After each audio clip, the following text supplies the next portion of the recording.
Hello दोस्तों, अस्सलाम अलैकुम जनाब, कैसे हैं। एक दिन एक छोटे से गांव के एक लड़के का नाम आमिर था। आमिर के गांव में एक पुराना कदीम घर था जो कुछ अजीब व गरीब कहानियों से भरपूर था। इस घर को सब लोग मख्फी खजाने की बातें सुनकर मुतनाही ताज्जुब के साथ सुनते थे, मगर कोई भी इस खजाने को नहीं देख सका था। एक दिन आमिर ने फैसला किया कि वो इस मख्फी खजाने की तलाश करेगा।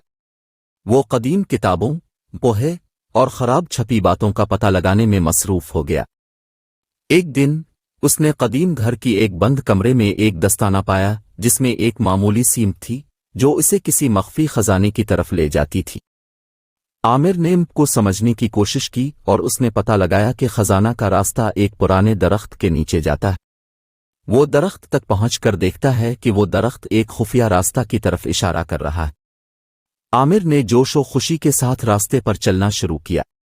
वो खतरनाक जंगलों, गहरी दरियाओं और मुश्किल राहों से गुजरता है। उसका सफर मुश्किल होता जाता है, मगर वो कभी भी हिम्मत नहीं हारता।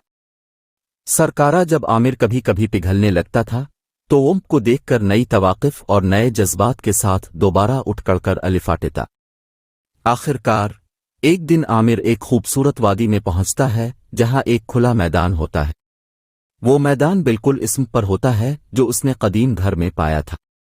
वो का आखिरी निशान देखकर इसे एक पुराना दरख्त नजर आता है। जब वो दरख्त के पास पहुंचता है तो वो एक खुद से आगाह हो जाता है कि खजाना वाकईत में इंसानी इख्तिराआत, अंजाम देने वाले अमाल और अच्छी कोशिशों का मजमुआ होता है। आमिर का सफर एक आखिरी सबक सिखाता है, वाकई खजाना वो है जो हम अपने जिंदगियों में पैदा करते हैं, अपनी कोशिशों, नेक नीति और कामयाबियों से।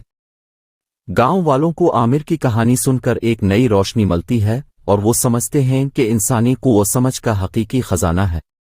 खुदा हाफिज।